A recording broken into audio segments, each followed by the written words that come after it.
Basically, human, the whole human includes the body, mind, and the spirit. In the modern world, we often experience life in compartments. We exercise the body, but we neglect the mind. We pursue knowledge, but overlook the emotional wounds. We explore spirituality without grounding in our physical or emotional reality. But ancient wisdom from Upanishads to Taoism, Jungian psychology to modern somatic therapies tells us that we are not fragmented beings. We are one integrated whole. Sharira, the body, Manas, Buddhi, the mind, and Atman, the spirit. The body, which is the temple of your experience. Shariram khalu dharma sadhanam. The body is indeed the vehicle of dharma. Your body is your first home, your first sense of self. It is the vessel through which we interact with the world. So your body is like the main apparatus, the equipment that we use, which will enable us to have that connection, the interaction with the outside world. It's also a storehouse of trauma, joy, pain, and ecstasy. It's a gateway for deeper consciousness. Now, when your body is ignored or abused through overwork, poor rest, disconnection, it creates blockages. It creates blockages in the prana or the life force, leading to chronic stress, fatigue,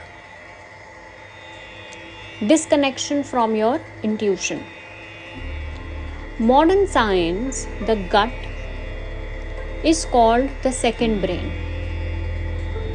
Trauma is not just in the mind, it is in the nervous system, stored in the muscle memory.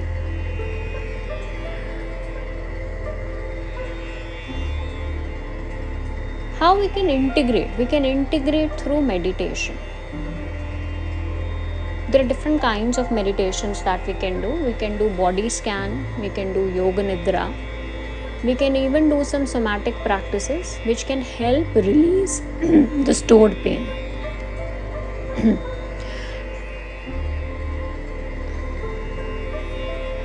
It also teaches us to listen to the whispers of the body before they become the screams. So, becoming mindful of your own body is the basic that we should all become present to.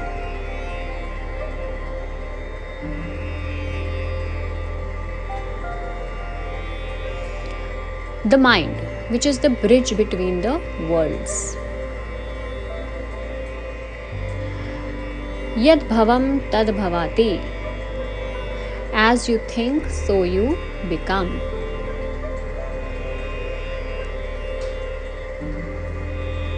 Your mind, especially the manas, which is the processing mind, and buddhi, which is the intellect, is like a mirror. It reflects truth or distort it. So it can only reflect the truth or it can distort it. When we live solely from the mind, we overthink, attach to the beliefs, the labels, past stories, suffer from anxiety, analysis, paralysis, and emotional overwhelm. But when the mind is quiet, it becomes a doorway to the self. Modern science and psychology, thoughts affect the neurochemistry. Repetitive thoughts wire your neural pathways, which is your neuroplasticity. Mindfulness creates new patterns. You pay attention to the intention and then cause the transformation. What you can do is vipassana. You can watch the thoughts like clouds and let them go, let them pass. You can have a cognitive reframing through self-inquiry.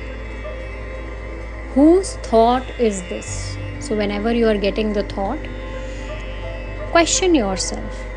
Who is it that is thinking? Whose thought is it in real?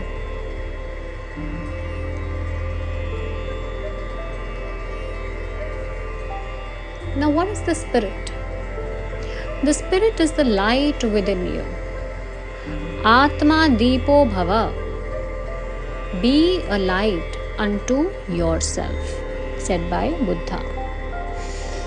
Beyond thoughts and forms lies the Atman, your true essence. The essence which makes you you.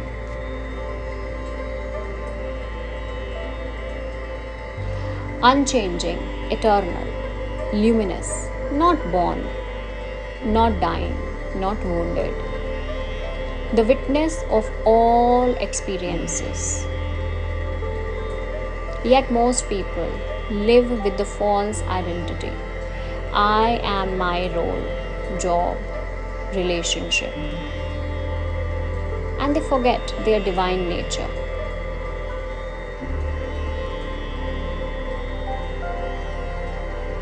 If we dwell into the spiritual psychology, awakening begins with disidentification with the ego. We are not our pain. We are the awareness behind the pain.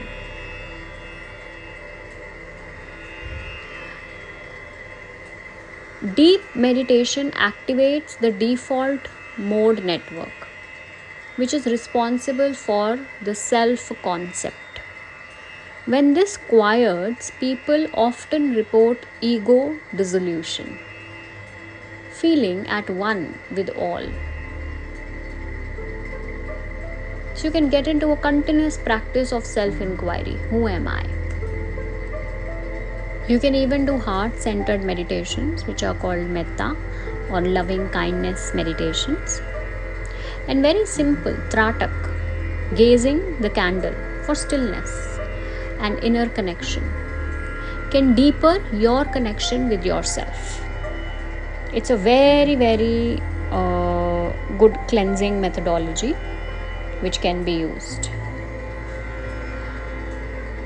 The power of integration, alignment to aliveness.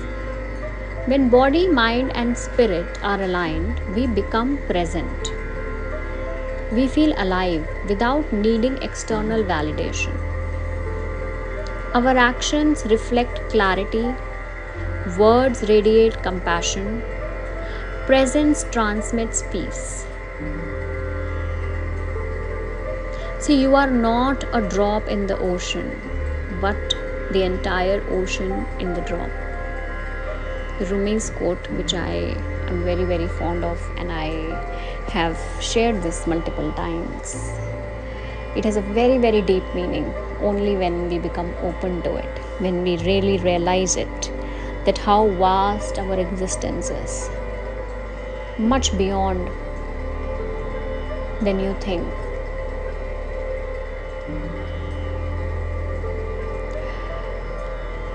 So, union of body, mind, and spirit. Let's do a meditation. Let's start with the slow body scan. moving awareness through each part of the body. Let the breath anchor you into the body. Slowly taking your awareness from your toes, going up through your feet, your ankles, your shin, your calf, your knees, your thighs, your lower abdomen, your buttocks, your whole abdomen. Slowly going towards your chest and reaching your shoulders. From the back through the tip of your spine, going up, covering your entire back, taking your awareness through each and every part of your body, just scanning through it.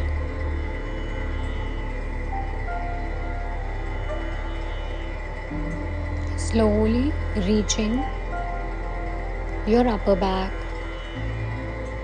and your shoulders.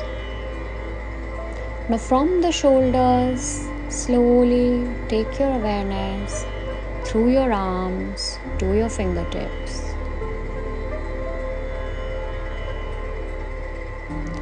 From the fingertips, again coming back to your shoulders.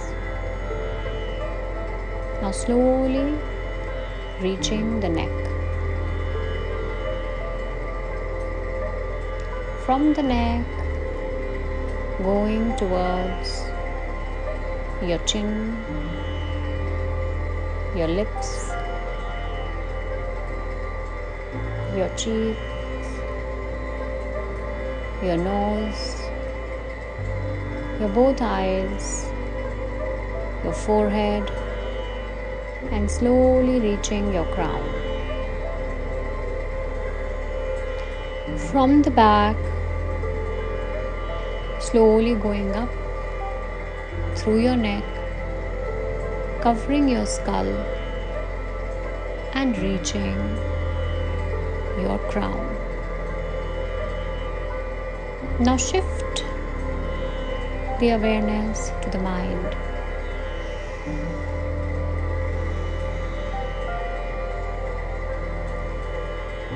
And observe if there is any thought floating by. No judgment, just looking at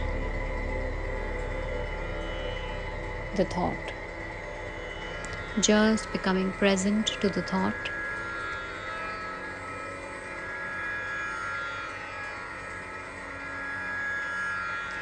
Now become aware of the one who's watching all this. The still, the silent self.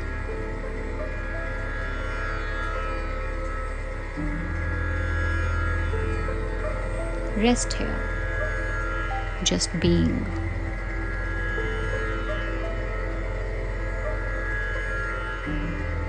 Becoming aware to the observer,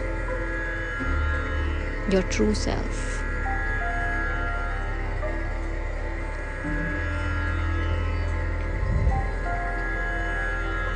And recognize Aham Brahmasmi.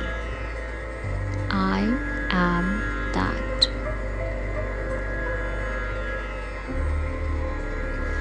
You can continue to do this meditation, and you can obviously do the scanning slowly on each and every part. You can spend some time.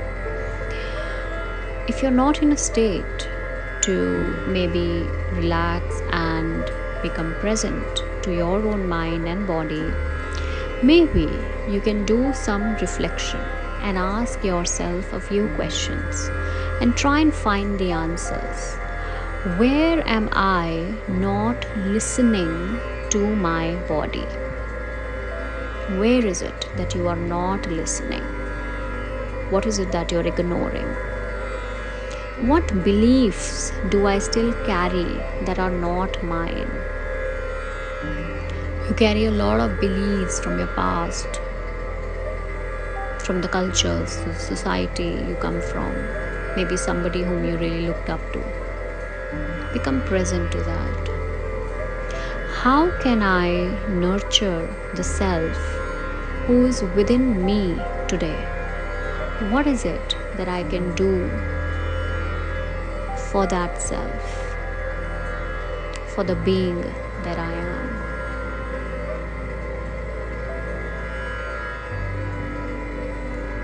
And write about it. So we'll continue on the journey of exploring life, decoding our own life, understanding who we are and why we are here, what is we can do to the best possible ability while we are present on the planet.